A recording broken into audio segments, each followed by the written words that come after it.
Jaya plus நேயர்களுக்கு வணக்கம். ஏனென்ற கேள்வி நேரலை நிகழ்ச்சியில் மீண்டும் உங்களை சந்திப்பதில் மகிழ்ச்சி.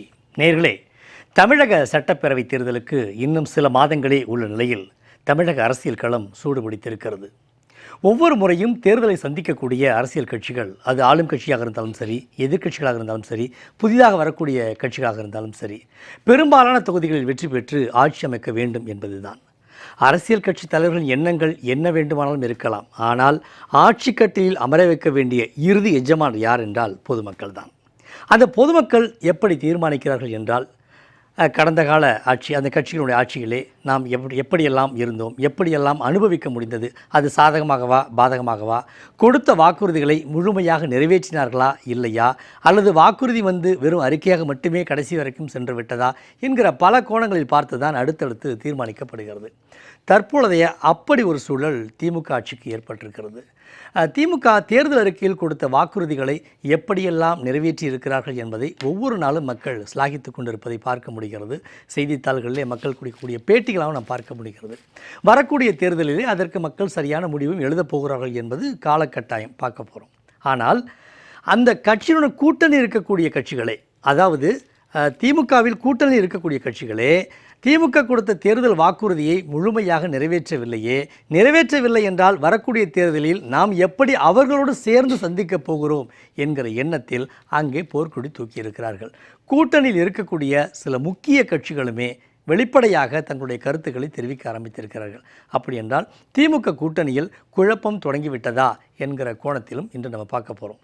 இன்றைய தலைப்பு குறித்து தங்களுடைய கருத்துக்களை பகிர்வதற்காக அரங்கத்திற்கு வந்திருக்கிறார்கள் எழுத்தாளர் திரு பாஸ்கரன் கிருஷ்ணமூர்த்தி அவர்கள். வணக்கம் சார். அரசியல் விமர்சகர் திரு ரவிசங்கர் அவர்கள். வணக்கம் சார். தமிழ்நாடு பொது உடைமை இயக்கத்திலிருந்து நெய்வேலி பாலு அவர்கள். வணக்கம் ஐயா. இப்போ முதல்ல திரு பாஸ்கரன் கிருஷ்ணமூர்த்தி உங்கள்கிட்ட எடுக்கலான்னு இருக்கேன். வழக்கமாக அந்த கட்சி மேலே அதிருப்தி இருந்ததுன்னா மக்கள் வாக்களிக்க மாட்டாங்க, தோல்வி அந்த கட்சி சந்திக்கும், பெரும் பின்னடைவை சந்திக்கும். இதுதான் நம்ம பார்த்துருக்கோம். ஆனால் கூட்டணியில் தற்போது வரைக்கும் இருக்கக்கூடிய கட்சிகளே எந்த தலைமையை ஏற்று நம்ம கூட்டணியில் இருக்கிறோமோ அந்த தலைமை செய்யக்கூடிய ஆட்சியிலே வாக்குறுதிகள் நிறைவேற்றவில்லை என்கிற ஒரு குற்றச்சாட்டை முன்வைத்து அங்கே கலவரத்தை ஏற்படுத்தியிருக்கிறார்கள். குறிப்பாக திமுகவிலே அந்த தொடர்வதா அல்லது இந்த தேர்தலில் விலகி வேறொரு அணியுடன் சேர்வதா என்கிற குழப்பங்கள்லாம் சென்று கொண்டிருக்கிறது. அதற்கு முத்தாய்ப்பாக இந்திய மார்க்சிஸ்ட் கம்யூனிஸ்ட் கட்சியுடைய மாநில செயலாளர் பி சண்முகம் என்ன சொல்லியிருக்கார் அப்படின்னா, கடந்த 2021 சட்டமன்ற தேர்தலிலே கொடுத்த சீட்டுகள் நாங்கள் மனநிறைவோடு பெற்றுக்கொள்ளவில்லை. அன்று இருந்த காலகட்ட சூழலுக்கு ஏற்க நாங்கள் ஏற்றுக்கொண்டோம். ஆனால் அது தொடர்மையானால் நாங்கள் கூட்டணியில் தொடர்வது கேள்விக்குறியாக என்கிற வகையில் தான் தன்னுடைய கருத்தை தெரிவிச்சிருக்காங்க. அது குறித்து அவங்களுடைய முதல் கட்ட கருத்து, கூட்டணி கட்சிகளுடைய ஆதரவு இல்லாமல் திமுக வெற்றி பெற முடியாதுன்னு சொல்லி மார்க்சிஸ்ட் கம்யூனிஸ்ட் கட்சி தெரிவித்திருக்கு. ஆமாம், அது பற்றி உங்களுடைய கருத்து? மிக முக்கியமாக நீங்கள் மார்க்சிஸ்ட் கம்யூனிஸ்ட் கட்சி தெரிவித்த அந்த கருத்துலேருந்தே நான் தொடங்குறேன். ஏன்னா 2 நாட்களுக்கு முன்னால் ஒரு நேரலையில் இதே வாக்கியத்தை அப்படியே நான் பயன்படுத்தியிருந்தேன். இந்த வாக்கியத்தை அப்படியே நான் பயன்படுத்தியிருந்தேன். கூட்டணி கட்சிகளின் வலிமை இல்லாமல் திமுகவில் வெற்றி பெற முடியாது அப்படின்னு சொல்லிட்டு இதே அப்படியே 2 நாட்களுக்கு முன்னாக நேரலையில் நான் சொல்லியிருந்தேன். இப்போது 2-3 விஷயங்களை பார்ப்போம். ஒன்று என்னென்னா, ஆதி காலம் தொட்டே சரிங்களா, ஏறத்தாழ 1972 நான் தொடர்ந்து கவனித்து வருகிறேன். சரிங்களா, ஒரு அரசியல்வாதியாக இல்லாமல் ஒரு சாமானியனாக பார்த்து வருகிற போது தமிழ்நாட்டிலே கூட்டணியுடைய வலிமை இல்லாமல் தனியாக ஆட்சி பெறுகிற வல்லமை திமுகவுக்கு என்றுமே இருந்ததில்லை. சரிங்களா, 1967 அப்படிங்கிறது வேறு. சரிங்களா, ஏன்னா அப்போது மக்கள் திலகம்ங்கிற ஒரு மிகப்பெரிய ஒரு ஆளுமை உடன் இருந்தார்கள். சரிங்களா, அப்போது பேரறிஞர் அண்ணா அவர்கள் இருந்தார்கள். சரிங்களா, அதன் பிறகு 1972 நான் பார்க்குறேன், கூட்டணியுடைய வலிமை இல்லாமல் திமுகவால் வெற்றி பெற முடியுமா என்றால் ஒரு காலம் முடியாது அப்படிங்கிறத நிதர்சனம். அது ஒன்று. ஏன்னால் என்னை பொறுத்தவரையில் தனிப்பட்ட முறையில் நான் சொல்லிக்கிறேன். அது பல பேருக்கு என்ன பெரிய ஐயாலாம் இருக்காங்க. என்ன அப்படின்னா, தமிழ்நாட்டில் இன்றும் கூட சரிங்களா மிகப்பெரிய கட்சி என்று சொன்னால் நம்பர் 1 கட்சி சொன்னால் என்னை பொறுத்தவரை அதிமுக தான். புரட்சித் தலைவரும் உருவாக்கி வளர்த்த அந்த அதிமுக தான் 2வது கட்டத்தில் இருக்கிறது. இப்போது வரப்போகிற தேர்தலில் என்ன ஒரு பெரிய பிரச்சனை வருது அப்படின்னா, கூட்டணி கட்சிகளுடைய பொறுப்பும் கடமையும் சுமையும் அதிகமாக இருக்கிறது. ஏன்னா பல நல்லா அடிக்கோட்டு வச்சுக்கோங்க. ஆமாம், கொஞ்சம் அடிக்கோட்டு வச்சுக்கோங்க. ரொம்ப அன்கம்ஃபர்டபுள் கொஸ்டின்ஸ், அசௌகரியமான சரிங்களா, ரொம்ப அன்கம்ஃபர்டபுள் கொஸ்டின்ஸ், மிகவும் அசௌகரியமான பல கேள்விகளுக்கு விடை சொல்ல வேண்டிய இடத்துல இவர்கள் இருப்பார்கள். 2026. சரிங்களா? இவர்கள் அங்கே கைகோர்த்து அவர்கள் இருக்கிறார்கள். அப்படிதான் இப்போதைக்கு அப்படிதான் எனக்கும் தோணுது. வலுவாக இருப்பதாகத்தான் தோன்றுகிறது அந்த கூட்டணி. ஆனால் அந்த கூட்டணி சார்பாக இவர்கள் தேர்தல் களத்தில் வருகிற போது மக்கள் கேட்கிற பல கேள்விகளுக்கு பதில் சொல்ல வேண்டிய சுமை கட்டாயம் இவர்களுக்கு ஏற்படும். அது மிக நிச்சயமாக அது அவர்களுக்கு மிகப்பெரிய சுமை தான். ஏன்னா ஆளும் கட்சியை பொறுத்தவரையில் என்ன வேண்டுமாலும் சொல்லிவிட்டு போய்விடலாம். ஆனால் இதற்கெல்லாம் பொறுப்பு ஏற்க வேண்டிய மிக முக்கியமாக 2 கட்சிகள், மிக முக்கியமாக அது இடதுசாரி இயக்கங்கள், இன்னொன்று விடுதலை சிறுத்தைகள் கட்சி. சரிங்களா? அதே நான் இயக்கம் அப்படி தான் சொல்கிறது, கட்சி சொல்கிறது இல்லை. இந்த 2 இயக்கங்களுமே பொதுமக்களிலிருந்தும் வரக்கூடிய பல கேள்விகளுக்கு பதில் சொல்ல வேண்டிய கட்டாயத்துக்கு உள்ளாக்கப்படுவார்கள். சரிங்களா? அவர்களுமே தவறில்லை, அந்த இயக்கத்தின் மேலே தவறில்லை. ஆனால் பல தவறுகள் நடந்திருக்கின்றன கடந்த 5 ஆண்டுகளில். அல்ல, பல தவறுகள் நிவர்த்தி செய்யப்படவில்லை, பல குறைகள் களையப்படவில்லை, பல கேள்விகளுக்கு விடையளிக்கப்படவில்லைங்கிற போது இதற்கெல்லாம் யார் பதில் சொல்ல வேண்டி வரும்? இவங்க தான் பதில் சொல்ல வேண்டி வரும். ஏன்னா இவர்கள் பதில் சொன்னால்தான் அதற்கு ஒரு நம்பகத்தன்மை கிடைக்கும். சரிங்களா? நான் குறிப்பிட்ட அந்த ஒரு கட்சி பற்றி சொல்கிறதில்ல, இருந்தாலும் ஒரு புரிதலுக்காக சொல்கிறேன். திராவிட முன்னேற்றக் கழகம் எந்த ஒரு கேள்விக்கு பதில் சொன்னாலும் அதற்கு ஒரு நம்பகத்தன்மை இருக்குமா அப்படிங்கிறது மிகப்பெரிய கேள்விக்குறி. அதே கேள்விக்கு விடுதலை சிறுத்தைகளோ அல்லது இடதுசாரிகளோ விடை சொல்கிற போது அதற்கு ஒரு நம்பகத்தன்மை கிடைக்கும். அப்போ என்னவாகுதுன்னா இவர்களுக்கு தான் அந்த கடமையும் பொறுப்பும் சுமையும் கூடுதலாக வருகிறது. அப்போது you have to actually pay, you have to pay price for it இல்லையா? You have to pay for it இல்லை? எனக்கு கூடுதலாக ஒரு கடமை இருக்கிறது, எனக்கு கூடுதலாக ஒரு சுமை இருக்கிறது, நான் சுமந்து கொண்டு வருகிறேன் அப்படி போது அப்போ கொடுத்ததே இப்பயும் கொடுப்பேன் எப்படி சொல்ல முடியும்? இப்பவும் சொல்கிறேன், இந்த வண்டி ஓடுவது இந்த சக்கரங்களை வைத்து கொண்டு தான். இந்த சக்கரங்கள் இல்லாமல் அந்த வண்டி ஓடாது. இல்லை, கடந்த கால வாக்குறுதிகளை நிறைவேற்றவில்லை. ஆனால் கூட்டணி கட்சிகளே கூட இருந்து அதிக சீட்டை கேட்குறாங்க. ஒருவேளை அதிக சீட்டை கொடுத்துட்டு அவங்கள கூட்டணியில் வச்சுக்கிட்டா வாக்குறுதிக்கு பதில் சொல்ல மக்கள் காத்திருக்காங்கல்ல. அதுதான். ஆனாலும் கூட ஓரளவுக்காவது மக்களுக்கு அவருடைய கேள்விகளுக்கு பதில் சொல்லக்கூடிய அந்த ஒரு நம்பகத்தன்மை கூட்டணி கட்சிகள்கிட்ட தான் இருக்குது. கொஞ்சமாக நம்பகத்தன்மை வேணும் இல்லையா? கேட்குறாங்க, நீங்கள் வெறுமனே தேர்தல் வாக்குறுதியில் மட்டுமே போகிறீங்க. தேர்தல் வாக்குறுதிகளை தாண்டி என்னெல்லாம் தவறுகள் நடந்திருக்கின்றன, என்னெல்லாம் குறைகள் இருக்கின்றன, பெரிய அளவில் விசுரூபம் எடுக்கும். தேர்தலுக்கு 3-4 மாதங்களுக்கு முன்பாக அதெல்லாம் பெரிய அளவில் வெளியே வரும். அப்போதெல்லாம் யார் அதை தாங்கி சுமக்கிறது சொல்லுங்கள்? கூட்டணி கட்சிகள் தானே சுமந்தாகணும். உண்டா இல்லையா? கூட்டணி கட்சி தான் சுமந்தாகணும். ஒரே ஒரு உதாரணத்துக்கு சொல்லிட்டுறாங்க. ஒரே ஒரு உதாரணத்துக்கு என்ன வணக்கத்துக்கு பெரியவர் ஐயா இருக்காங்க. இப்போ நீங்கள் பாருங்களேன், இடதுசாரி இயக்கங்கள் எப்போதுமே அந்நிய முதலீடுகளுக்கு எதிரானவர்கள் தான். ஆதி காலம் தொட்டே அந்நிய முதலீடுகளுக்கு எதிரானவர்கள். நான் அந்நிய முதலீடுகள் சொல்வதில்லை, அந்நிய முதலாளிகள் தொடர்ந்து போடுறாங்கல்ல. அந்நிய முதலீடு இருக்கிறோம், அந்நிய முதலீடு இருக்கிறோம் சொல்லிட்டு அந்நிய முதலாளிகளை கொண்டு வரீங்கல்ல. அப்போது நீங்கள் அதற்கு உங்கள் கொள்கைக்கு முற்றிலும் முரணாக இருக்கின்றதே, இது எப்படி அப்படின்னு கேட்டாங்களா? அது பதில் சொல்ல வேண்டியது யார்? பதில் சொல்ல வேண்டிய பொறுப்பு யாருக்கு இருக்குது? ஆசிரியர்கள் போராடுகிறார்கள்ல, அரசு ஊழியர்கள் போராடுகிறார்களா, செவிலியர்கள் போராடுகிறார்களா, மருத்துவர்கள் போராடுகிறார்களா, போக்குவரத்து ஊழியர்கள் போராடுகிறார்களா? இவ்வளவே போராடுகிறார்களா இல்லையா? என்ன என்ன என்ன தீர்வு காணப்பட்டிருக்கிறது அப்படிங்கிறத நீங்கள் யார்கிட்ட நேரடியாக கேள்வி கேட்க முடியும்னா இடதுசாரி இயக்கங்கிட்ட தான் கேட்க முடியும். இல்லை, அது போன்ற தருணங்களில் இடதுசாரிகள் தன்னுடைய எதிர்ப்பை பதிவு செய்யறதுக்கோ போராட்டத்தை நடத்துறதுக்கோ தவறது இல்லையே. இல்லையே, இப்போ நீங்கள் கூட்டு வருகிற போது அந்த பொறுப்பை நீங்கள் ஏற்றுக்க வேண்டிய கடமை இருக்குல்ல. நீங்களும் எங்களோட சேர்ந்து போராடுகிறீர்கள், நீங்களும் கேள்வி கேட்கிறீர்கள் தான் ஏற்றுக்கிறேன். ஆனால் தேர்தல் என்று வருகிற போது எல்லாவற்றையும் மறந்துவிட்டு அவர்கள் பக்கம் நீங்கள் போகிறீர்கள் என்று சொன்னால் எது உங்களை அந்த பக்கம் போக வைத்ததுங்க ஒரு கேள்வி வருகிறது இல்லை? அதுக்கு பதில் சொல்லணும்ல. சரிங்களா? நான் அந்த கூட்டணி உடைய வேண்டும் அப்படிலாம் சொல்லலை. அந்த கூட்டணி வலுவாக இருக்கிறது, அதெல்லாம் எனக்கு பிரச்சனை இல்லை. ஆனால் இந்த கேள்விகளெலாம் யார் பதில் சொல்லணும்னா கூடுதலாக வரக்கூடிய இத்தனை கேள்விகளுக்கும் பதில் சொல்ல வேண்டிய இடத்துல அவர்கள் இருப்பார்கள் 2026. அதே மாதிரி தான் விடுதலை சிறுத்தைகள் கட்சிக்கும் உங்களுக்கும் தெரியும். பல்வேறு அசௌகரியமான சம்பவங்கள் நிறைய நடந்தது. இதற்கெல்லாம் என்ன தீர்வு காணப்பட்டது, இதன் மேல் எடுக்கப்பட்ட நடவடிக்கை என்ன அப்படி கேட்குற போது பதில் சொல்ல வேண்டிய இடத்துல அவங்க இருக்காங்களா இல்லையா? உண்டா இல்லையா? யதார்த்தமாக பாருங்கள். அப்போது இந்த கடமையும் இந்த பொறுப்பும் இந்த சுமையும் அவர்கள் மீது அதிகரித்து வருகிற போது கூடுதலாக தொகுதியில் கேட்பது என்ன தவறு? அதனால தான் சொல்கிறேன், கூட்டணி ஆட்சி என்று சொல்கிறது சரி. ஏன்னா கூட்டணி ஆட்சி வருகிற போது அந்த கூட்டு பொறுப்பு இருந்து விடுறதில்ல, ஒரு கூட்டு பொறுப்பு வருதில்லை. ஆனால் இப்போது கூட்டு பொறுப்பு எதுவுமே இல்லை, எல்லாம் அவங்க தான் பண்ணாங்க. ஆனால் தேர்தல் சமயத்தை மக்களுக்கு பதில் சொல்கிறதுக்கு மட்டும் வேணும் அப்படின்னா அது எப்படி சரியான ஜனநாயக நடைமுறையாக இருக்க முடியும்? அதற்கான அதிகப்படியான சீட்டை கேட்கறதுக்கு வாய்ப்புகள் இருக்குது, நிறையா வாய்ப்புகள் இருக்குது, உரிமையும் இருக்குது. அதுதான் சரியானதும் கூட, அதுதான் முறையானதும் கூட. நம்ம தொடர்ந்து பேசலாம். திரு ரவிசங்கர் சார், கூட்டணி கட்சியோட ஆதரவு இல்லாமல் திமுக வெற்றி பெறவே முடியாது அப்படின்னு சொல்லி மார்க்சிஸ்ட் கம்யூனிஸ்ட் வெளிப்படையாகவே பேச ஆரம்பிச்சிருக்கு. விசிக தலைவர் திருமாவளவன் கூட்டணி ஆட்சி தான் அப்படிங்கிற ஒரு கருத்தையும் முன் வச்சுட்டு இப்போ சமீப காலமாக பேசும்பொழுது அதற்கான தருணம் இது இல்லை என்கிற ஒரு வார்த்தையை இப்போ பயன்படுத்துகிறார். முன்னதாக அது மாதிரி இல்லை, தற்போது இருக்குது. அது பற்றி உங்களுடைய கருத்து? சார், நீங்கள் ஆரம்பத்துலேருந்து 1967 அதுலேருந்து பார்த்தீங்கன்னா கூட்டணி தான். திமுக கூட்டணி கட்சியோடு தான் சேர்ந்து இது பண்ணிருக்காங்க. இந்த தேதிக்கு இன்றைக்கி நிலவரத்தில் பார்த்தீங்க அப்படின்னா எந்த ஒரு கட்சியுமே தனியாக நின்று ஆட்சி அமைக்கிறது, அது அசெம்பிளி ஆகட்டும் பார்லிமெண்ட் ஆகட்டும், அது வந்து ஒரு கடினமான இதுவாக தான் இங்கே இருக்குது. ஆனால் திமுகவை பொறுத்த வரைக்கும் கண்டிப்பாக அவங்க 1996 2001 ஆகட்டும், அதுக்கப்புறம் 2001 2006 ஆகட்டும், பார்லிமெண்ட் எலெக்ஷன் எல்லாவற்றிலும் கூடிய வரைக்கும் எந்த ஒரு கட்சியும் கூட்டணி கட்சியும், அதாவது அவங்கள பொறுத்த வரைக்கும் ஓட்டு ஸ்ப்ளிட் ஆகிடக்கூடாது. எந்த அளவுக்கு ஓட்டு ஸ்ப்ளிட் ஆகாமல் அத்தனை பேரையும் அரவணைச்சு கொண்டு போகிறோம் அப்படிங்கிறதுல அவங்க கூட்டணி இதில் பொதுவாகவே அவங்க டிஎம்கே பார்த்தீங்க அப்படின்னா கூட்டணி கட்சிக்குரிய அந்த மதிப்பு மரியாதையை கொடுப்பார்கள் அப்படின்னு தான் இந்த பத்திரிகைகள் நிறைய பேர் சொல்லுவாங்க. அண்ட் இவங்களும் இப்போ ஸ்டாலின் அவர்களும் நீங்கள் பார்க்குறச்ச, இதுக்கு முன்னாடி கருணாநிதி அவர்களும் பார்க்குறச்ச இல்லை அரவணைச்செல்லாம் கொண்டு போகிறாங்க, ஒன்றும் கொடுக்கறதில்ல அப்படிங்கிறது அங்கே பிரச்சனை. அதான் வரேன், சீட்டு கொடுக்கறதில்ல, பார்லிமெண்ட் சீட்டு சொல்லிட்டு கொடுக்கறதில்ல.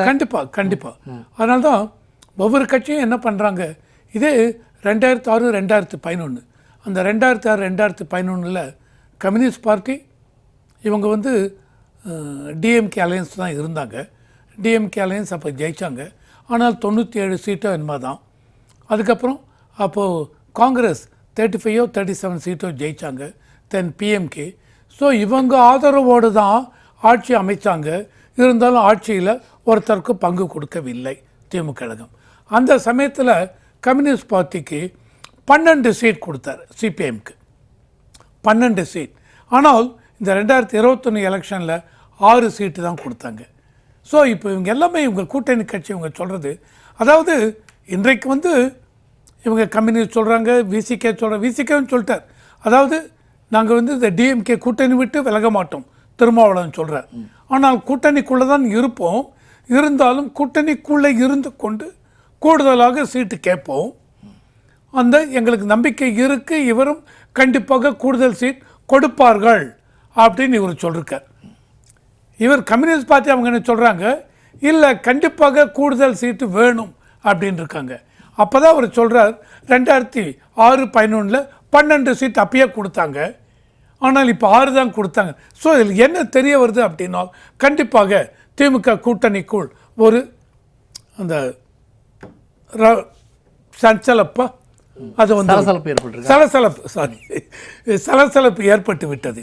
ஸோ இவங்க இப்போ என்ன சொல்கிறாங்க, இது என்ன ஐடியா அப்படின்னா சார் நீங்கள் வந்து பொதுவாகவே சிம்பிள் மெஜாரிட்டி 118 சீட் சார், 118 சீட்டும் அட்லீஸ்ட் 125 சீட்டு வேணும் அப்படின்னா ஒரு டிஎம்கே ஆர் ஏடிஎம்கே எந்த கூட்டணி எடுத்தாலும் மினிமம் ஒரு 140 150 சீட் நிற்கலாம் அப்படின்னு எதிர்பார்ப்பாங்க. போன தடவை 160 சீட்டை நம்ம எடுத்தாங்க 2021. 135 சீட், மேபி 137 எக்ஸாக்ட் ஞாபகம் இல்லை, 135+ டிஎம்கே ஜெயித்தாங்க, தனிப்பெரும்பான்மை அண்டு ஆட்சி அமைச்சாங்க. இந்த தடவை இப்போ இவங்க டிஎம்கே மறுபடியும் 150 சீட்டில் நான் நிற்க போகிறேன் அப்படின்னு சொன்னாங்க. அப்படின்னா மீதி எவ்வளோ இருக்குது, 84 சீட்டு தான். இந்த 84 சீட்டை CPI, CPM, VCK, MDMK, Congress எல்லாம் 84 சீட்டை பிரிச்சுக்கணும். It is not going to happen. ஏன்னா முன்னாடியே சொல்லிட்டாங்க டபுள் டிஜிட்டில் சீட்டு வேணும் அப்படின்னு சொல்லிட்டாங்க. இன்றைக்கி டூ ஏர்லி அவங்க சொல்லுவாங்க, ஏன்னால் முன்னாடியே சொல்லியிருக்கோம், அந்த சலசலப்பு ஏற்பட்டு விட்டது. இப்போ என்ன ஆகும், இப்போ இது too early September October November மாதம் வரும்பொழுது எல்லாமே வெளியில் வரும். ஏன்னா அன்றைய தேதிக்கு எலெக்ஷன் இவங்க எல்லாருக்குமே ஒரு ஐடியா கிடைச்சிடும், என்ன கூட்டணி ஸ்ட்ராங்காக அமைஞ்சிருக்கு. இன்னி வரைக்கும் ஏடிஎம்கே பிஜேபி அந்த கூட்டணியை பார்த்தீங்க அப்படின்னா இவங்க 2 பேர் தான் இருக்காங்க, இன்னும் வேறு யாருமே உள்ளே வரல. கூட்டணி கட்சிகள் தரப்பில் ஒன்று கேட்குறேன், சொல்லுங்கள். கடந்த இப்போ 4.5 ஆண்டு கால ஆட்சியில் கொலை, கொள்ளை, பாலியல் வன்கொடுமை, குழந்தைகள் பலாத்காரம், இப்படி நிறைய சம்பவங்களை பார்த்துக்கிட்டே இருக்காங்க கூட்டணி கட்சிகளும். கண்டிப்பாக ஒவ்வொரு நாளும் அதற்கு அவங்களுடைய கண்டனங்களையும் தெரிவிக்கிறாங்க, கூட்டணியில் இருந்தாலும் எதிர்ப்புகளையும் தெரிவிக்கிறாங்க. ஆனால் தேர்தல் என்கிற வருகிற பொழுது இந்த கூட்டணி கட்சிகள் இதெல்லாம் மறந்துட்டு சீட்டுக்கு மட்டும்தான் அங்கே பேரம் பண்ணுவாங்களா, இல்லை கடந்த கால ஆட்சியில் திமுக ஆட்சி சரியில்லைன்னு சொல்லிட்டு வெளியேறுவதற்கான வாய்ப்பு இருக்கிறது? எனக்கு அந்த மாதிரி வெளியேற மாதிரி எனக்கு எந்த கட்சியும் எனக்கு தோணவில்லை சார். சீட்டுக்கு தான் பேரம் பேசுவாங்க. கண்டிப்பாக சார். அதாவது ஒரு கட்சின்னு எடுத்துக்கொண்டால் இவங்க என்ன சொல்லுவாங்க சார், தேர்தலுக்கு தான் கூட்டணி, சித்தாந்த கொள்கை அடிப்படையெல்லாம் கூட்டணி இல்லை, தேர்தல் முடிந்தவுடன் கூட்டணி கலைந்து விட்டது, இதை தான் எல்லா கட்சியும் சொல்லுவாங்க. நாளைக்கே இப்போ டிஎம்கே கூட்டணி ஸ்ட்ராங்காக ஆகிடுதுன்னு வச்சுங்க, அக்டோபர் நவம்பரில் தெரியறது ரொம்ப ஸ்ட்ராங்காக இருக்குது. இந்த நெகட்டிவ் ஆன்டி இன்கம்பன்சி ஃபேக்டரும் ஒன்றுமே இல்லை, கண்டிப்பாக இவங்களுக்கு தான் ஓட்டு போட போகிறாங்க அப்படின்னு தெரிந்தால் இந்த சலசலப்பெல்லாம் அடங்கிவிடும். இந்த கட்சியெல்லாம் மறுபடியும் டிஎம்கே கூட்டணியோடு தான் இருக்க போகிறாங்க. ஆனால் ஆன்டி இன்கம்பன்சி ஃபோர்ஸு இன்றைக்கே தெரியுது எல்லாருக்குமே. டிஎம்கே ஆட்சியில் நீங்கள் இப்போ சொன்ன மாதிரி கொலை கொள்ளை, இது ஊழல், லஞ்ச லாவண்யம், எந்த இது எடுத்தாலும் ஸ்கேம், டாஸ்மாக் ஸ்கேம், இந்த ஸ்கேம், மணல் கொள்ளை, கனிம வள கொள்ளை, அத்தனை இதுவும் சோமனி இவங்க அமைச்சர்ஸ் மேலே இது இருக்குது, ஆக்ஷன் எடுக்கிறாங்க, இடி அட்டாச் பண்ணுறாங்க. அதை தவிர இப்போ பெரிய சீனியர் மினிஸ்டர் பொன்முடி அவரெல்லாம் வெளியில் அனுப்பிச்சிட்டாங்க கட்சியை விட்டு இல்லை, அந்த போஸ்ட்டை விட்டு. ஸோ அதெல்லாம் இருக்கிறச்ச மக்களுக்கு தெரியுது இந்த மாதிரி ஆக்ஷன் எடுக்கிறச்ச டிஎம்கே அந்த அரசில் இந்த மாதிரி பிரச்சனையெல்லாம் இருக்குன்னு. ஸோ இந்த ஆன்டி இன்கம்பன்சி ஃபேக்டரே என்ன ஆகும், எந்த அளவுக்கு நெகட்டிவ் ஸ்விங் இருக்குன்னு பார்க்கணும். 7%, 8%, லாஸ்ட் 2021 இதில் இவங்க டோட்டல் பர்சன்டேஜ் 43 44 டிஎம்கே. இவங்க இந்த நெகட்டிவ் ஸ்விங் வந்துன்னு வச்சுங்க, லெட்டஸ் அஸ்யூம் ஒரு 6-7% அப்படின்னா 35-36 வந்துடும், 33 கூட வரும். ஏன் சொல்கிறேன் அப்படின்னா, நீங்கள் 2006-2011 டிஎம்கே கூட்டணி ஆட்சியில் இருந்தாங்க. ஆனால் 2010, 2009, 10 2G ஸ்கேம் வந்தது.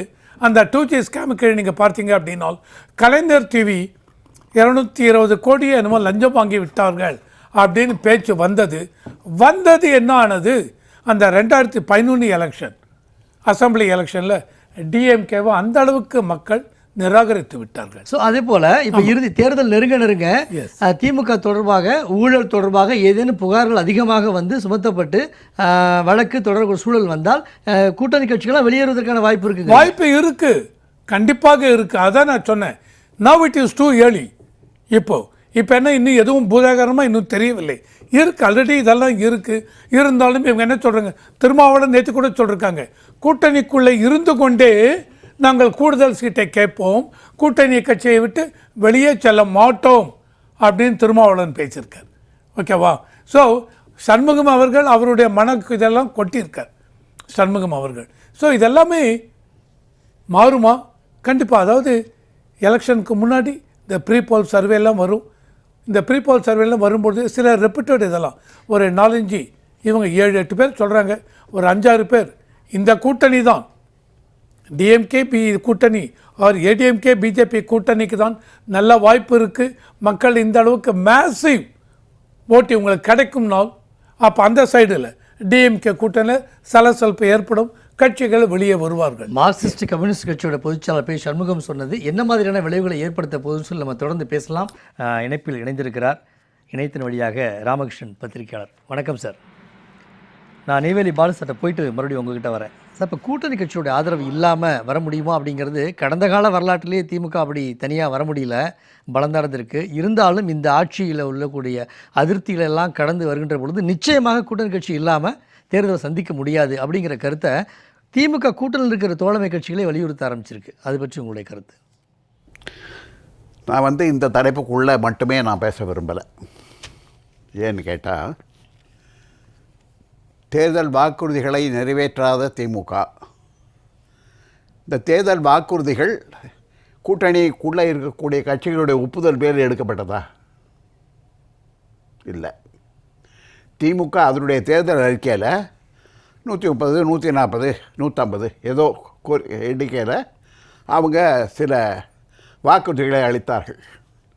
இதற்கு முன்னால் என்ன நடக்கும்னு சொன்னீங்கன்னா, காமன் மினிமம் ப்ரோக்ராம், குறைந்தபட்ச செயற்திட்டம் அப்படின்னு ஒன்று இருக்கும்.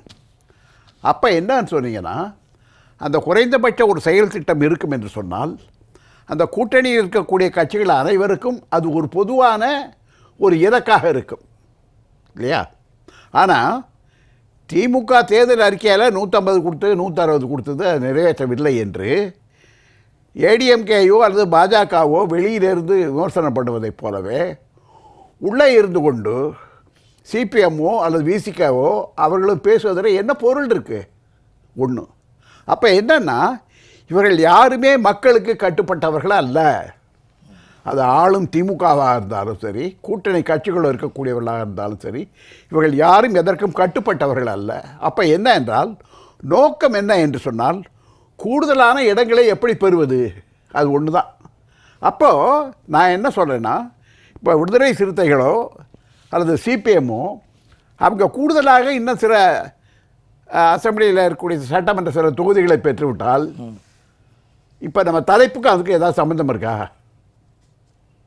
இருக்கு. என்ன அப்படின்னா, இல்லை, அதாவது கூட்டணியில் இருக்கக்கூடிய அதாவது என்ன சொல்றாரு அப்படின்னா, இல்லைங்க, இல்ல, நான் என்ன என்ன சொல்றாருன்னா, சொல்றேன்னா, தேர்தல் வாக்குறுதிகளை நிறைவேற்றாத திமுகன்னா நான் என்ன கேட்குறேன், சிபிஎம்மோ அல்லது விடுதலை சிறுத்தைகள் பேசவே கட்சிகளோ கூடாதுங்கிறீங்களா அவங்க அதை பத்தி? அவர்கள் கூடுதலாக சில எண்ணிக்கைகளை வாங்கி கொண்டு விட்டால் இந்த வாக்குறுதிகளை நிறைவேற்றப்படுமா? இப்ப அவங்க பேசுறதே சீட்டுக்காக தாங்கிறீங்க, மக்களுக்காக அவங்க இல்லைங்கிறீங்க. என்ன அதில் என்ன உங்களுக்கு சந்தேகம் இருக்கு? என்ன சந்தேகம் இருக்கு? அதுதான் நான் சொல்றேன். காமன் மினிமம் ப்ரோக்ராம், அதாவது திமுக கொடுத்திருக்கக்கூடிய வாக்குறுதி எதுவாக இருந்தாலும் இந்த கூட்டணியினுடைய வாக்குறுதிகளாக அவங்க ஒரு பொது வேலை திட்டமாக வந்திருக்க வேண்டும். இல்ல, மார்க்சிஸ்ட் கம்யூனிஸ்டோட பொதுச்செயலாளர் சண்முகம் என்ன சொல்றாரு அப்படின்னா, ஒரு இடத்துல மாதம் மின் கணக்கீட்டு அப்படிங்கிறதெல்லாம் நீங்கள் தேர்தல் வாக்குறுதியை கொடுத்துருக்கீங்க, மாதம் மாதம் கணக்கீடுன்னு சொல்லிட்டு 2 மாதத்துக்கு ஒரு தடவை நீங்கள் பண்ணும்போது அந்த துயரத்தை மக்கள் அனுபவிக்கிறாங்க. விவசாயிகளுக்கான மின்சாரத்தை பற்றி நீங்கள் பேசுகிற பொழுது காலகாலமா இருந்ததை வந்து உங்களுக்கு தேர்தல் அறிக்கையில் சொல்லிட்டு நீங்கள் மீறுறீங்க. இது அக்கறையா இல்லை சீட்டுக்காக வந்து நீங்க திமுக கொடுத்த வாக்குறுதிகளை நிறைவேற்றவில்லை என்று விடுதலை சிறுத்தைகள் சொன்னான்னா, நம்மளை சிபிஎம் சண்முகம் சொன்னால அல்லது வந்து எடப்பாடி சொன்னான்னா? இல்லை, வெளியில இருந்து சொல்றது வேற, அந்த கூட்டணிக்குள்ளே இருந்துக்கிட்டு அடுத்த கூட்டணி. நான் என்ன சொல்றேன்னா, இந்த இந்த அவர்கள் கொடுத்திருக்கக்கூடிய வாக்குறுதிகள் என்பது மக்களுக்கானது என்று சொன்னால் அந்த மக்களுக்கான அந்த கோரிக்கைகளை அல்லது அந்த வாக்குறுதிகளை நிறைவேற்றுவதில் இப்போ சிபிஎம் இன்னும் கூட ஒரு 5 சீட்டு, விடுதலை சிறுத்தைகள் கூட 5 சீட்டு வாங்கிட்டா வாக்குறுதி நிறைவேறிடுமா? இதுதான் என்னுடைய கேள்வி.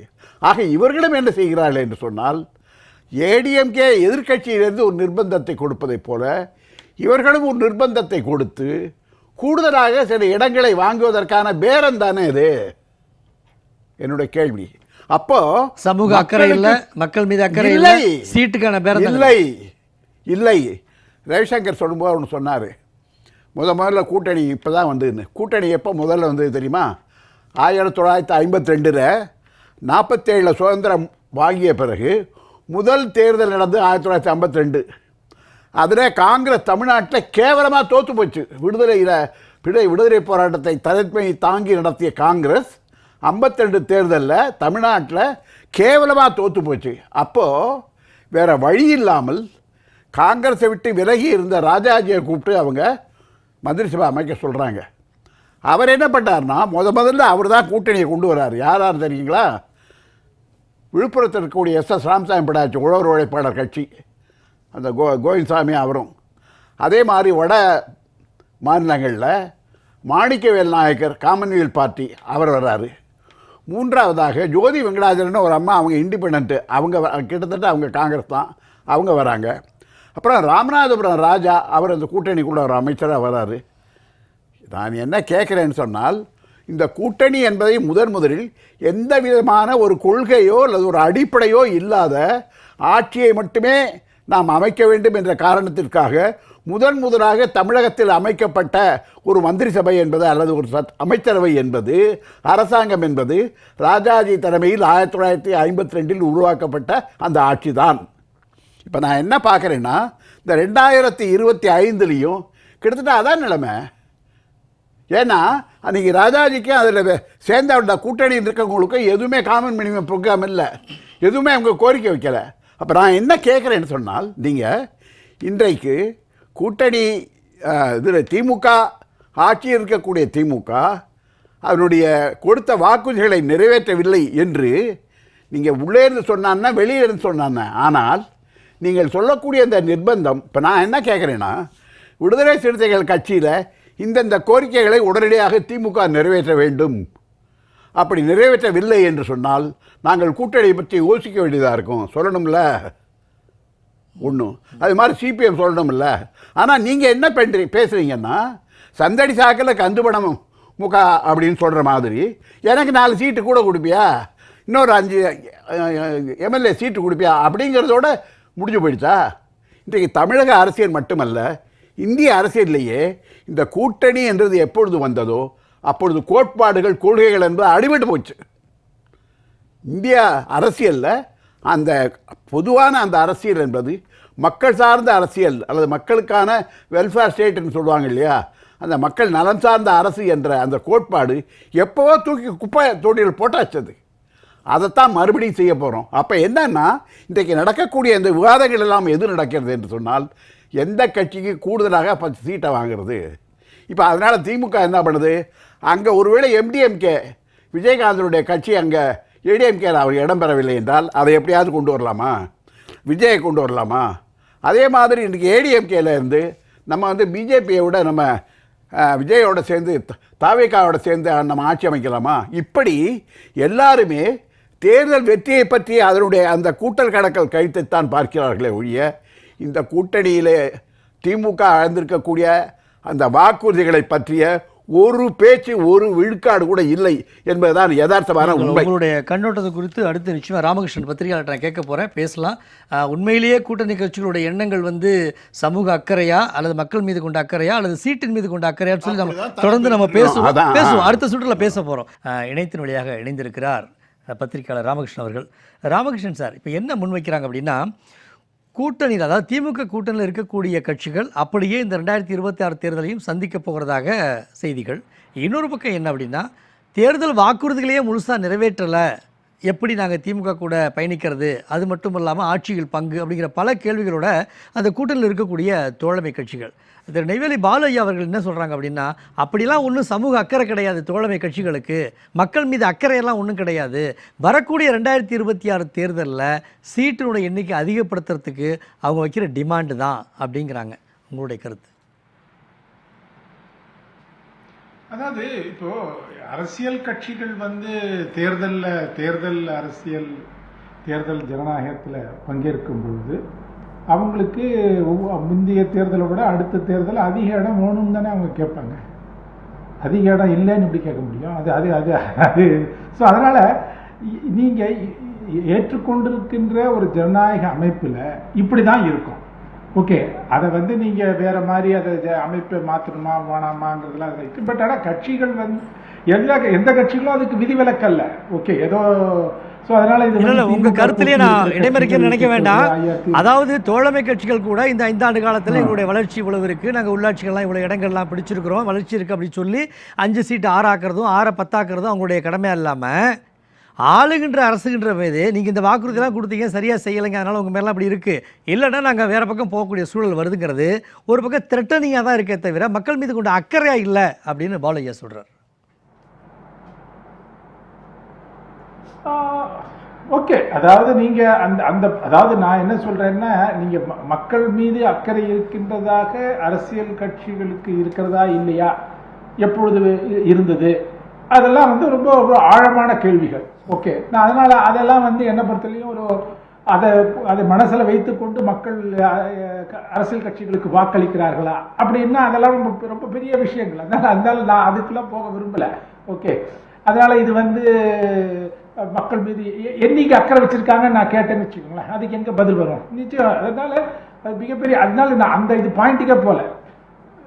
தேர்தல் ஜனநாயக அடிப்படையில் நடக்கின்ற இந்த நம்ம ஏற்றுக்கொண்டிருக்கிற அமைப்பில் தேர்தல்கள் நடைபெறும் பொழுது கட்சிகள் வந்து அதிக இடங்களை கேட்பது என்பது இயல்பு, எதிர்பார்க்கப்பட்டது, அது காலங்காலமாக நடக்கிறது. அதனால் அதில் ஒன்றும் ஆச்சரியப்படுறதுக்கோ அதை பற்றி கவலைப்படுறதுக்கோ ஒன்றும் கிடையாது.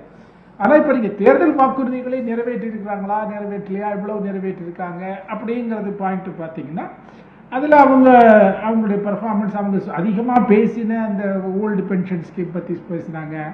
அதுக்கப்புறம் வந்து 100 நாள் 150 நாள் ஆக்குறேன்னாங்க, அந்த 100 நாள் வேலை திட்டம், இந்த மாதிரி சில இதெல்லாம் இருக்குது. அந்த கோரிக்கைகள்லாம் அவங்களால ஆக்க முடியல. ஈவன் உங்களுக்கு எலக்ட்ரிசிட்டி ரீடிங் வந்து மாதத்துக்கு கொண்டு வரேன்னு சொன்னாங்க, அதுக்கு ஏதோ ஸ்மார்ட் மீட்டரோட கணக்கு வச்சுட்டு இருக்காங்க. ஸோ இந்த மாதிரி, அதாவது நான் என்ன சொல்ல வரேன்னா, ஈவன் சில நிர்வாக ரீதியில் செய்யக்கூடிய சில விஷயங்களை கூட திமுக அரசில் அந்த அவங்களோட வாக்குறுதிகள் நிறைவேறலைங்கிறது ஒரு உண்மைதான். பட் இது வந்து இப்போ நீங்கள் இவங்களுக்கு ஏற்றா போல அவங்க இடம் கொடுத்துட்றாங்க, அது பின்ன ஏதோ செஞ்சிடறாங்கன்னு வச்சுக்கோங்களேன். அப்போ அந்த வாக்குறுதிகளை இல்லை அடுத்த தேர்தலில் செய்வார் அப்படிங்கிறத அவங்க சொல்ல போகிறாங்க. அதனால் வந்து இதில் வந்து மக்கள் மீது அக்கறை இருக்கிறதான அரசியல் கட்சிகளுக்கே இருக்கிறதாங்கிறது தான் என்னுடைய கேள்வி. ஆனால் பட் அந்த இதுக்கு அதாவது அது வந்து பெரிய விஷயம். அந்த பெரிய டாபிக் அது தேவையில்லை. பட் அவர் என்னுடைய முந்தைய பேசினவரில் சொல்லும் பொழுது அதாவது சின்ன ஒரு வரலாறு சின்ன விஷயங்கள்லாம் சொன்னார்.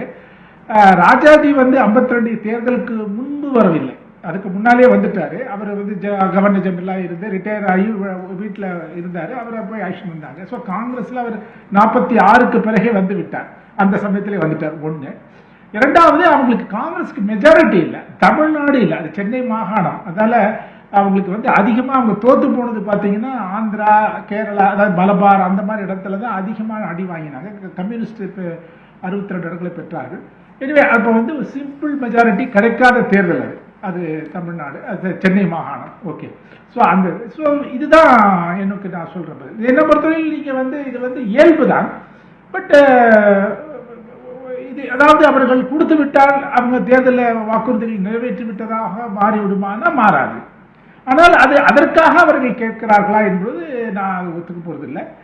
தென் அரசியல் கட்சிகளுக்கு மக்கள் மீது மிகுந்த அக்கறை இருக்க வேண்டும் என்றுதான் என்னுடைய விருப்பமும். பட் எந்த அளவுக்கு இருக்கிறது என்பதுதான் நம்ம அரசியல் கட்சி தலைவர்களும் தங்கள் இன்னொரு கருத்தை கேட்க விரும்புகிறேன். திமுகவுடைய கூட்டணியில் இருக்கக்கூடிய விசிக தலைவர் திருமாவளவன் என்ன சொல்லியிருக்காங்கன்னா, உலகத்தில் ஊழலற்ற ஆட்சி என்பது எங்குமே கிடையாது, ஆட்சி அதிகாரம் இருக்கும் இடத்துல ஊழல் இருக்கத்தான் செய்யும், ஊழலை விட மதவாதம் சாதியவாதம் தீங்கானது, அதை தடை செய்ய அதை வீழ்த்த வேண்டியதுதான் முதல் கடமையாக இருக்குது அப்படிங்கிற கருத்தை திருமாவளவன் சொல்லியிருக்கிறார். ஓகே. அப்போ எந்த அளவுக்கு அது நிறைவேறி இருக்கிறது இந்த ஆட்சியில் அப்படிங்கிறதும் அவர் சொல்லணும் இல்லை. அதாவது ஊழலை எளிதாக கடந்து போறதுக்கு சாதியவாதமும் மதவாதத்தையும் கையில் எடுக்கிறாங்க. சாதியவாதி மதவாதம் வந்து இதை விட ஆபத்தானது என்று சொன்னீங்கன்னா இது எந்த அளவுக்கு அது கட்டுப்படுத்தப்பட்டிருக்கிறது இந்த ஆட்சியில் என்றும் சொல்ல வேண்டும் இல்லையா? இல்ல, ஊழலையே ஒருவர்களை நியாயப்படுத்துற மாதிரி கூட உலகத்துல ஊழலற்ற ஆட்சி என்பது எங்கேயுமே கிடையாது. அதிகாரம் இருக்கிற இடத்துல ஊழல் தான் நடக்கும். ஆனா அதை விட உச்சமானது எதுன்னா மதவாதமும் சாதியவாதமும் தான். அதை எதிர்த்து போராட வேண்டிய கட்டாயத்தில் இருக்கிறோம் அப்படிங்கிற ஒரு கருத்தை முன்வைக்கிறார். ஓகே. அதாவது நீங்கள் ஊழலை ஒழிக்க வேண்டும் அப்படின்னு பல காலகட்டத்தில் உங்களுக்கு மக்கள் இயக்கங்கள் வந்திருக்கின்றன. ஓகே. அதனால எந்த அளவிற்கு அது வந்து பலன் அளித்திருக்கிறது என்று ஒன்று இருக்கு. ஓகே. தென் உங்களுக்கு வந்து அதை இப்போ லோக்பால் கொண்டு வந்தால் சரியாயிடும் அப்படிலாம் சொன்னாங்க. லோக்பால் இருந்து கொண்டு இருக்கிறது, லோக்பால் செயல்பட்டு இருக்கிறதா என்பதை நமக்கு கண்கூடாக நமக்கு தெரிகிறதா என்றது அது அந்த கேள்வியெல்லாம் கேட்டுக்கணும். ஆனால் நான் என்ன சொல்றேன்னா, நான் வந்து நீங்க ஊழல்ல நியாயப்படுத்தலை, பட் அவருடைய வாதத்துக்கே நான் போகிறேன். அவர் குறிப்பிடுகின்ற மிக ஆபத்தான விஷயங்களாக குறிப்பிடுகின்ற மதவாதமும் சாதியவாதமும் இந்த 4 ஆண்டுகளில் எந்த அளவிற்கு கட்டுப்படுத்தப்பட்டிருக்கிறது என்பதையும் அவர் சொல்ல வேண்டும் இல்லையா? அதனால நீங்க வந்து நான் அதை கடந்து போங்கன்னு சொல்லலை. பட் அவர் சொல்றாருல்ல, என்ன விஷயம் பெரிய விஷயம்னு சொல்றாருல்ல, அது பெரிய விஷயத்தை ஒரு வாதத்துக்கு எடுத்துக்கொள்வானால் அதை எந்த அளவுக்கு கட்டுப்படுத்தியிருக்கிறீர்கள் அதை பற்றி நீங்கள் பேசுங்க, அதை ஒரு விவாத பொருளாக ஆக்குங்க. அப்படித்தானே இருக்கணும். ஸோ இது அவர் ஏதோ இப்போ வந்து திமுக வந்து ஆட்சியில் இல்லாத பொழுது நீங்கள் அதை சொல்றதுல நியாயம் இருக்கு. திமுக ஆட்சியில் இருந்து தானே இருக்கு. ஸோ திமுக ஆட்சியில் இருக்கும் பொழுது திமுகவினுடைய திமுக ஆட்சி எந்த அளவிற்கு இந்த விஷயத்தில் வந்து செயல்பட்டிருக்கிறது என்பதையும் திருமாவளவன் அவர்கள் கூற வேண்டும், கருத்து கூற வேண்டும். அதுதான் என்னுடைய பாயிண்ட். நல்லது சார், நல்லது. இல்லை இது ரவிசங்கர் மறுக்கிறார். சொல்லுங்கள். அதாவது கூட்டணி கட்சிகள் இருக்கக்கூடிய திருமாவளுடைய கருத்து இதுவாக இருக்கிறது. ஊழல்ங்கிறது உலகம் ஃபுல்லாக பரவி தானே கிடக்கு. ஆனால் நம்ம முதல்ல தடுக்க வேண்டியது மாற்ற வேண்டியது மதவாதமும் சாதியவாதமும் தானே மேலோங்கி இருக்குது அப்படிங்கிற ஒரு கருத்தை முன்வைக்கிறார். இல்லை சார், அது அந்த மாதிரி எடுத்துக்க முடியாது. அதாவது ஊழல் வந்து எங்கேயுமே நிறைந்திருக்கிறது. ஒரு ஆட்சியில் இருந்தாங்கன்னா அந்த இடத்துல ஊழல் இருக்கும் அப்படிங்கிறது அதை வந்து கண்டிப்பாக ஒத்துக்க முடியாது. ஸோ அதனால் இருக்கும், அதை நீங்கள் விட்டுருங்க. மதவாதம், இவங்க மதவாதம் சொல்கிறது என்ன, இந்துத்துவா அது இது அதை தான் மீன் பண்ணுறாங்க. ஸோ மதவாதமும் இருக்கக்கூடாது, ஊழலும் இருக்கக்கூடாது. That is very important. அந்த மாதிரி தான் போகணும். அதை விட்டுவிட்டு இவர் வந்து ஊழல் இருக்கலாம் அதையும் தாண்டி போக வேண்டும்னால் அப்போது இந்த 4 வருட இதில் இவங்க சொல்கிறது எல்லாமே திமுக ஆட்சியில் இந்த அளவுக்கு ஊழல் நடந்திருக்கிறது அப்படின்னு சொல்கிறத இவர் வந்து அக்னாலஜி பண்ணுறாரா, ஒத்துக்கிறாரா? இல்லை அதெல்லாம் இருக்கட்டுங்க ஒரு பக்கம், அதை அப்படியே விட்டுருங்க, இதை தாண்டி வாங்க அப்படின்னு சொல்கிறாரா? அந்த மாதிரி சொன்னார் வச்சுங்க, இது இவருடைய சொந்த கருத்து. இதை மக்கள் ஏற்றுப்பாங்களா? என்னை பொறுத்த வரைக்கும் மக்கள் ஏற்றுக்க மாட்டாங்க. ஏன்னா மக்கள் எதிர்பார்க்கறது ஊழல் இல்லாத ஒரு அரசாங்கம். அதை தான் மெயின். அந்த அரசாங்கத்தோட மற்ற கவர்னன்ஸ் என்னென்ன கொடுத்தீங்க, மக்களுக்காக என்ன பண்ணீங்க, என்ன மாதிரி வெல்ஃபேர்லாம் பண்ணிருக்கீங்க. இவர் சொன்ன மாதிரி ஒரு 503 இதை கொடுத்துருந்தாங்க வாக்குறுதி. இல்லை இம்பார்ட்டன்ட் வாக்குறுதியெல்லாம் சிலதெல்லாம் அதில் என்ன பண்ணிருக்காங்க, பெட்ரோல் லிட்டருக்கு 4 ரூபா 5 ரூபா குறைப்பேன்னாங்க. தென் மதுவிலக்கு இது பண்ணுவேனாங்க, நீட்டை கம்ப்ளீட்டாக ஒழிச்சிருவேனாங்க, இபி இதை மாதம் மாதம் எடுப்பேன்னாங்க. இந்த மாதிரி நிறையா இருக்குது சார். இதெல்லாம் எந்த அளவுக்கு இவங்களுக்கு இம்பேக்டாக இருக்குது. மெயினாக இபி மாதம் மாதம் எடுக்கலை, 2 மாதத்துக்கு ஒரு தடவை எடுக்கிறதுனால இவங்க அதிகமாக பணம் கட்ட வேண்டி இருக்கிறது. 4 வருஷம் ஆச்சு. நீங்கள் என்ன காரணம், என்ன சொல்ல போகிறீங்க சொல்லுங்கள். எதனால் இபியை மாதம் மாதம் எடுக்கவில்லை, அதை சொல்ல முடியுமா இவங்களால்? கண்டிப்பாக அதுக்கு என்ன எக்ஸ்ப்ளனேஷன் கொடுத்தாலும் மக்கள் ஒத்துக்க மாட்டாங்க. ஸோ ஒரு கவர்னன்ஸ் மக்கள் என்ன எதிர்பார்க்குறாங்க அப்படின்னா, எல்லாமே எங்களுக்கு கிடைக்க வேண்டும். தென் நல்ல ஒரு எஜுகேஷன், நல்ல ஒரு உள்கட்டமைப்புகள், நல்ல ஒரு ஹாஸ்பிட்டல், இதெல்லாம். அதை தவிர நாங்கள் எந்த இடத்துக்கு போனாலும் இவ்வளோ பணம் கொடு, இவ்வளோ பணம் கொடு. இந்த லஞ்சம்ங்கிறது அரசாங்கத்தில் இருக்கக்கூடாது அப்படிங்கிறாங்க. இப்போ இவர் லஞ்சம், அது அரசாங்கம் ஆளுங்கட்சின்னு இருந்தால் லஞ்சம் இருக்கும்.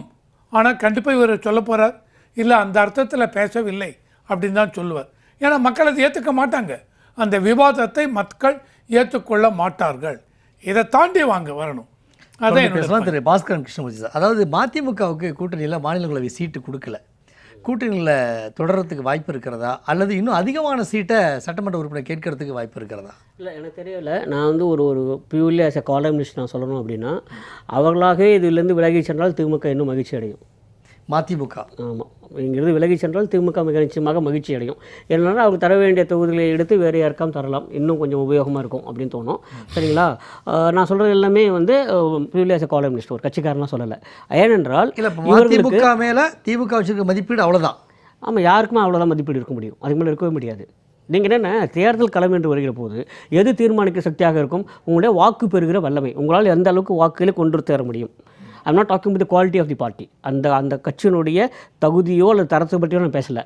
என்ன வரும், எந்த அளவுக்கு வாக்குகளை உங்களால் கொண்டு சேர்க்கணும், உங்களோட வல்லமை என்ன, அதுதான் பார்க்கும். அப்படி பார்க்குற போது அந்த கூட்டணியிலே மிகவும் பலவீனமாக இருக்கிறது அந்த கட்சியாக தான் எனக்கு தோணுது. அப்போ ஒரு சீட்டு கொடுத்தாலும் மதிமுக அங்கே தான் இருக்கும் அப்படிங்கிறீங்களா? அது தெரியல, அவங்க எப்படி என்ன ஸ்டாண்ட் எடுப்பாங்க தெரியல. ஆனால் திமுக பொறுத்தவரை அவங்க மகிழ்ச்சி அடைவார்கள். ஒருவேளை வேண்டாம், இந்த கூட்டணி வேண்டாம் அப்படி இல்லைங்கன்னா அவங்க ரொம்ப மகிழ்ச்சி அடைவாங்க. ஏன்னா அல்டிமேட்டாக நான் சொல்கிறேன் கேளுங்களேன், தேர்தல் களம் என்று வருகிற போது அல்டிமேட்டாக யாரால் எவ்வளோ வாக்குகளை கொண்டு வர முடியும், யாரால் தனித்து தன்னுடைய சொந்த பலத்திலே ஒரு தொகுதியிலேயாவது வெற்றி பெற முடியுமா அப்படின்னு பார்ப்பாங்க. அது மாதிரிலாம் இல்லாத ஒரு இடத்துல தன்னுடைய வலிமையால் தான் அவர்கள் வெற்றி பெற முடியும் என்கிற போது அவங்களுக்கு ஏன் இடம் தர வேண்டும்னு யாருமே நினைப்பாங்கல்ல. எல்லா இடத்துலையும் இருக்கக்கூடியது தான் அது. சரிங்களா? இங்கேன்னு இல்லை, எல்லா கூட்டணியும் இருக்கக்கூடியது தான். அப்படி பார்க்குற போது அதுக்கெல்லாம் ஒரு பெரிய ஒரு பொருட்டாக அவங்க எதிர்பார்க்குவாங்கன்னு நினைக்கல. இரண்டு பக்கமுமே. ஏன்னா திராவிட முன்னேற்ற கழகத்தை பொறுத்தவரையில் என்னை பொறுத்தவரை இந்த கூட்டணியை தக்க வைத்துக் கொள்வதிலே மிகவும் முனைப்புடன் இருக்காங்க, ஆர்வத்தோடு இருக்கிறாங்க. அப்படி தான் தோணுது. விசிகாவோ மார்க்சிஸ்ட் கம்யூனிஸ்டோ கொடுத்த அழுத்தத்தை போல மதிமுக எது கொடுக்க அமைதியாக இருக்கிறத பார்த்தா வெளியேறுவதற்கான தர முடியாது. இல்லை, அவங்கள அவ்வளோ அழுத்தம் தர முடியாது. என்ன நான் சொல்கிறது கலை நிலவும் எனக்கு தெரிஞ்ச வரல அப்படி தோணுது. சரிங்களா? நான் திரும்ப சொல்கிறேன், அந்த கட்சியினுடைய கொள்கையோ இல்லை தரத்தையோ நான் சொல்லலை, வாக்கு கொண்டு வருகிற வல்லமை என்று பார்க்கிற போது மிகப்பெரிய அவங்களுக்கு இவர்களால் திராவிட முன்னேற்ற வாக்குகளை கொண்டு வர முடியும். என்ன ஸ்டாண்ட் எடுப்பாங்க சொல்லுங்கள்? இப்போது இடதுசாரி கட்சிகள் இருக்காங்க, இடதுசாரிகளுக்கு அப்படின்னு சொல்லிட்டு ஒரு வாக்கு வங்கி இருக்கிறது. சரிங்களா? இப்போ விடுதலை சிறுகள் இயக்கம் இருக்கிறது, அந்த இயக்கத்துக்கு என்று ஒரு வாக்கு வங்கி இருக்கிறது. சரிங்களா? காங்கிரஸ் இருக்கிறது, அது ஒரு தேசிய கட்சியாக இருக்கிறது, அது ஒரு சில மாவட்டங்களில் இன்னும் வலிமையாகவே கூட இருக்கிறது. அப்போ அவங்களால் ஒரு குறிப்பிட்ட வாக்கு வங்கி மிக நிச்சயமாக இருக்கிறது சொல்ல முடியும் இல்லையா? அது மாதிரி இங்கே சொல்ல முடியுமா அப்படிங்கிறது எனக்கு தெரியல. ஆனஸ்ட்லி எனக்கு அதில் ஒரு பெரிய கேள்விக்குறி இருக்குது. அப்படி இருக்கிற போது அங்கே ஏன் அந்த அளவுக்கு அவங்க ஆர்வம் காட்ட வேண்டும்? ஏன்னா இப்போ கூட்டணி வலிமையாக இருக்க வேண்டும் கூட்டணியிலே இருந்தாலும் மதிமுகவிற்கு பெரிய முக்கியத்துவம் இருக்காதுங்கிறீங்க. இருப்பதற்கு வாய்ப்பு இல்லைன்னு எனக்கு தோணுது. தொடர்ந்து பேசலாம் பாலு சார். அதாவது இந்த தேர்தலை பொறுத்த வரைக்கும் வரக்கூடிய தேர்தலில் விசிகா ஆட்சியில் பங்கு, அதிக சீட்டு அவங்க இலக்காக வைக்கிறாங்க. இது இரண்டுக்கும் திமுக இடம் கொடுக்குமா? நான் நீங்கள் போடக்கூடிய அந்த வலைக்குள் நான் வர விரும்பலை. ஒன்று ஏன்னு கேட்டிங்கன்னா, நான் சொல்லிட்டேன் 52ல் எப்படி காங்கிரஸ் ஆட்சியை பிடிக்க வேண்டும் என்பதற்காக ராஜாஜி என்னெல்லாம் செஞ்சாரோ அதைத்தான் இன்றைக்கு எல்லாரும் செய்து கொண்டிருக்கிறார்கள். அப்புறம் இந்த கோரிக்கையை நிறைவேற்றலையான்னா இப்போ நான் கேட்குறேன், திமுக நிறைவேற்றலை, பிஜேபி நிறைவேற்றிருச்சா? ஆண்டுக்கு 1 கோடி வேலை வாய்ப்பு தரேன் நாங்களே கொடுத்தார மோடி. எல்லாம் இல்லை அக்கௌண்ட்டே 15 லட்சம் ரூபா போடுவேன்னு சொன்னாரா, போட்டாரா? அல்லது எல்லோருக்கும் வீடு கட்டி கொடுப்பேன்னு அப்போ என்ன என்று சொன்னால், இந்த மாதிரியான இந்த கோட்பாடு, இந்த கோரிக்கைகள் அல்லது வாக்குறுதிகளை வைத்து அரசியல் என்று சொன்னால் அது ஆளுகின்ற கட்சியாக இருந்தாலும் சரி, வெளியில் இருக்கக்கூடிய எதிர்க்கட்சிகளாக இருந்தாலும் சரி, இதற்கும் மக்களுக்கும் தொடர்பில்லைன்னு நான் சொல்ல வரேன். நான் ராமகிருஷ்ணனுக்கு இன்னொன்று சொல்ல விரும்புகிறேன். நான் சொல்கிற அந்த 52 அவர் பிறக்கவே இல்லைன்னு நான் நினைக்கிறேன். 52 பெரிய அளவிற்கு அன்றைக்கு கூடுதலான அசெம்பிளியில், அதாவது அதிகபட்ச சட்டமன்ற தொகுதிகளை கைப்பற்றியது கம்யூனிஸ்ட் கட்சி, ஒருங்கிணைந்த கம்யூனிஸ்ட் கட்சி. ஆனால் அவர்கள் ஆட்சி அமைப்பதற்கு உரிமை கோரிய போது அன்றைக்கு கவர்னராக இருந்த ஸ்ரீ ஸ்ரீ பிரகாசா என்று சொல்லக்கூடிய ஒரு நபர் அவர்களை ஆட்சி அமைக்க அவர் அனுமதிக்கிறார். என்ன சொன்னார்னா, மைனாரிட்டி கவர்மெண்ட் கூட்டணி ஆட்சி வந்ததுன்னா அது மக்களுக்கு நிரந்தரமாக இருக்காது, அதுவே அனுமதிக்க முடியாது என்று கம்யூனிஸ்ட் கட்சி ஆட்சி அமைப்பதை அன்றைக்கு கவர்னர் ஒத்துக்கொள்ளவில்லை. ஆனால் அதே கவர்னர் அதே மாதிரி ஒரு கூட்டணி ஆட்சி ராஜாஜி அமைக்கும் போது ஏற்றுக்கிட்டார். அதை எதிர்த்து அன்றைக்கு கம்யூனிஸ்ட் கட்சி சார்பாக சென்னை உயர்நீதிமன்றத்தில் வழக்கு நடந்தது. அந்த வழக்கில் அன்றைக்கு மிகப்பெரிய அளவிற்கு பெரிய மதிப்பிற்குரிய ஒரு தலைவராக இருந்த பி ராமூர்த்தி அவர்களே இந்த ஹைகோர்ட்டை அவர் வாதாடினார். வாதாடின பிறகு என்னாச்சுன்னா, அரசியல் சட்டப்படி கூட்டணி என்று சொல்லி ஓரளவிற்கு அவர்கள் மெஜாரிட்டி இருக்குன்னு சொன்னால் ஆட்சி அமைக்கதை நாங்கள் ஒன்றும் பண்ண முடியாது என்று ஹைகோர்ட்டே தீர்ப்பு கொடுத்து அன்றைக்கு அந்த ராஜாஜியினுடைய கூட்டணி ஆட்சியை அவர்கள் ஏற்றுக்கொண்டு விட்டார்கள். இதுதான் வரலாறு. அப்போ நான் என்ன மறுபடியும் கேட்குறேன்னு சொன்னால், இந்த கோரிக்கைகளை வைக்கும்போது கூட்டணியில் வரக்கூடிய கட்சிகள் அனைவரும் ஏற்றுக்கொண்டு கையெழுத்து போட்டோம். இந்த கோரிக்கைகளை நாங்களும் ஏற்றுக்கொள்கிறோம், கையெழுத்து போட்டு கூட்டணிக்குள்ளே வாங்க. அப்போ நீங்கள் அந்த கோரிக்கைகளுக்கு நீங்கள் மக்களுக்கு பதில் சொல்ல வேண்டிய கடமை அது விசிகேயாக இருந்தாலும் சிபிஐமாக இருந்தாலும் வரும். 67 முதலாக கூட்டணி அமைத்த போது அன்றைக்கு திமுக ஆட்சிக்கு வந்தபோது அன்றைக்கு அவர்களோட கூட்டணியில் சிபிஎம் இருந்தது, சிபிஐ இல்லை. அப்போ சிபிஎம் இருந்த பிறகு என்ன ஆயிற்று என்றால், அவர் அண்ணாதுரை அண்ணா அவருடைய தலைமையில் ஆட்சி அமைத்த முதல்வராக ஆட்சி அமைந்த பிறகு அதே ஆண்டில் கீழன்மேனியில் மிகப்பெரிய கொடுமை நடந்தது. சென்னையில் சிம்சன் மற்றும் தொழிற்சங்க போராட்டங்கள் நடந்தன. அப்போ கம்யூனிஸ்ட் கட்சிக்கு ரொம்ப நெருக்கடியாக வந்தது. அதனால் என்னாச்சுன்னா, 67 கூட்டணி வந்தவர்கள் 69 அவர்கள் நாங்கள் கூட்டணியிலிருந்து விலகுகிறோம் என்று கம்யூனிஸ்ட் கட்சி, அன்றைக்கு ஒருங்கிணைந்த கம்யூனிஸ்ட் கட்சி தீர்மானம் நிறைவேற்றிவிட்டு 69 பிரிஞ்சுட்டாங்க. சிபிஐ வெளியேறி விட்டது கூட்டணியிலேருந்து. இதுதான் வர்றாரு. அப்போ என்ன நான் மறுபடியும் என்ன சொல்கிறேன்னு சொன்னால், நீங்கள் இந்த வாக்குறுதிகள் என்பது அனைத்து கட்சிகளும் ஏற்றுக்கொண்டு அது ஒரு குறைந்தபட்ச ஒரு வேலை திட்டமாக அவர்கள் ஏற்றுக்கொண்டு அதில் சம்பந்தப்பட்ட கூட்டணி கட்சிகள் கையெழுத்து போட்டு ஏற்றுக்கொண்டு அவர்கள் ஒரு கோரிக்கையை வைத்து மக்கள் மத்தியில் போனாங்க என்று சொன்னால், அது நிறைவேற்றவில்லை என்று சொன்னால் மக்கள் அதற்கு பதில் சொல்லுவார்கள். அவர்கள் எப்படி அதற்கு பதில் சொல்ல வேண்டும் என்று அவர்கள் செய்வார்கள். இப்போது நீங்கள் சும்மா அந்த கோரிக்கையை நிறைவேற்றலைன்னா பிஜேபி நிறைவேற்றுச்சா, ஏடிஎம்கே நிறைவேற்றுச்சான்னு இந்த கேள்வி ஒருத்தர் கேள்வி கேட்டு முடிச்சுட்டு போயிடுவாங்க. ஆக மறுபடியும் என்னென்னா, இந்த விஷச்சூழலுக்குள்ளேயே தான் இதுக்குள்ளே தான் சுற்றி வரணும். ஆனால் நான் என்ன சொல்கிறேன்னு சொன்னால், மக்களுக்கு உண்மையிலேயே வாழ்க்கையிலே மறுமலர்ச்சி வேண்டும் என்று சொன்னால் இந்த சீர்திருத்த திட்டங்கள் வாயிலாக மக்களுடைய வாழ்க்கையிலே மலர்ச்சி கொண்டு வர முடியாது. அடிப்படையான மாற்றங்கள் வர வேண்டும் என்று சொன்னால் அதற்கு இந்த மாதிரியான கோரிக்கைகள் அல்லது இந்த வெறும் வாக்குறுதிகளை நம்பி நீ அந்த மாதிரி ஆட்சி அமைந்தால் அது இன்னும் 100 ஆண்டுகள் ஆனாலும் சரி இதே போலத்தான் திரும்ப என்ன செய்யணும்னு நினைக்கிறீங்க? வேற என்ன செய்யணும், அதைத்தான் நான் சொல்கிறேன். நீங்கள் ஒரு கோரிக்கைகளை வாக்குறுதிகளை வைக்கிறீர்கள் சொன்னால் கூட்டணி இருக்கக்கூடிய அவ்வளவு கட்சிகளும் அதற்கு பொறுப்பேற்றுக் கொண்டு கையெழுத்து போடு. அப்போ எல்லா கட்சிகளுக்கும் பொறுப்பு இருக்கும். 4 சீட் இருக்கக்கூடிய சிபிஎம் பிசிகாயாக இருந்தாலும் சரி, 10 சீட்டு இருக்கக்கூடிய சிபிஎம்மாக இருந்தாலும் சரி, அந்த கொடுத்த வாக்குறுதியை நிறைவேற்ற வேண்டும் என்கின்ற ஒரு கடமை இருக்கும். இன்றைக்கு என்னன்னா கடமை இல்லை. அதனால என்னாச்சுன்னு சொன்னால் அவங்கவுங்க வந்து எனக்கு 4 சீட்டு கிடைக்குமா, எனக்கு 3 சீட்டு கிடைக்குமா என்று சொல்லக்கூடிய அளவிற்கு இன்றைக்கு அரசியல் என்பது சுருங்கி போய் மக்களிடமிருந்து முற்றாக விலகி போய்விட்ட ஒரு அரசியல் தான் இன்றைக்கு நடக்கிறது. தமிழகத்தை பொறுத்த ஒரே ஒரு கேள்வி சுருக்கமாக, கூட்டணி கட்சிகள்லாம் வந்து கூட்டணி ஆட்சி அமையறதுக்கு வாய்ப்பு இருக்கிறதா? எந்த கூட்டணி ஆட்சி வேணாலும் அமையட்டுங்க, அமைய ஆட்சி அமையட்டும். ஏன்னு சொன்னால் இன்றைக்கு என்ன தெரியுங்களா நிலைமை, கூட்டணி ஆட்சி இல்லாமல் நடக்காது. கூட்டணி இல்லாமல் நடக்காது. ஆட்சியில் பங்கு நடக்காது. ஆனால் அதற்கு ரொம்ப அடிப்படை என்னன்னு சொன்னால் ஆட்சியில பங்கு அல்ல, நீங்கள் கொடுக்கக்கூடிய வாக்குறுதியில உங்களுக்கு பங்கு இருக்கணும். அப்படி இருந்தால்தான் நீங்க அது உண்மையான மக்களுக்கான ஒரு ஆட்சியாக, ஒரு அரசாக அது அமைய முடியும். திரு ராமகிருஷ்ணன் சார், அடுத்து 2026 சட்டமன்ற தேர்தலை பொறுத்த வரைக்கும் கூட்டணி ஆட்சி என்பதில் நாங்கள் தெளிவாக இருக்கிறோம் அப்படிங்கிற ஒரு கருத்தை முன்வைக்கிறார் விசிக தலைவர் தொல் திருமாவளவன் அவர்கள். உங்களுடைய கருத்து? இல்லை, அதாவது கூட்டணி ஆட்சி வருமா வராதாங்கிறது நம்ம அந்த தேர்தல் முடிவுகளை பொறுத்து தான் இருக்கு. ஓகே, தேர்தல் முடிவுகள் வந்து எவ்வாறு, ஏன்னா 2006 ஒரு கூட்டணி ஆட்சி வந்திருக்கலாம். ஆனால் அப்போ வந்து காங்கிரஸ் தலைமையிலான ஐக்கிய முற்போக்கு ஆட்சி அங்கே இருந்தது. அவங்களுக்கு வந்து திமுகவுடைய தயவு இருந்ததுனால திமுக இங்கே வந்து ஒரு கட்சி ஆட்சியை அவர்கள் அமைத்தார்கள். ஓகே, எங்கள் கூட்டணி ஆட்சி அமைத்திருக்கணும், ஏன்னா அவங்களுக்கு சிம்பிள் மெஜாரிட்டி இல்லை. அதனால அந்த தேர்தல் முடிவுகளை பொறுத்து இருக்கிறது. பாலு அவர்கள் சொன்னதுல வந்து நான் வந்து 1952 பிறந்தேன்னா பிறக்கலையாங்கிறது இப்போ இம்பார்ட்டன்ட் இல்லை. ஆனா அவர் வந்து தவறான தகவல்களை சொல்லிட்டு இருக்காரு. ஓகே, அதாவது காங்கிரஸ், அதாவது இப்போ எங்கிட்ட மெட்ராஸ் அட்மினிஸ்ட்ரேஷன் ரிப்போர்ட் 1952 இருக்கு.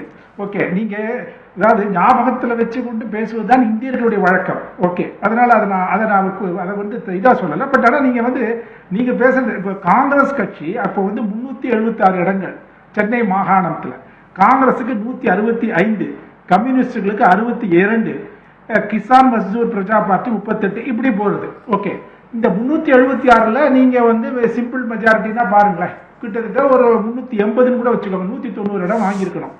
ஸோ அவங்க 165 இடம் தான் வாங்கினாங்க. அதனால இவங்க எல்லாருமா சேர்ந்து காங்கிரஸ் அல்லாத கட்சிகள்லாம் ஒரு கூட்டணி அமைக்க பார்த்தார்கள். அதுக்கு பேரு சொல்லக்கூடிய தகவல் தவறு.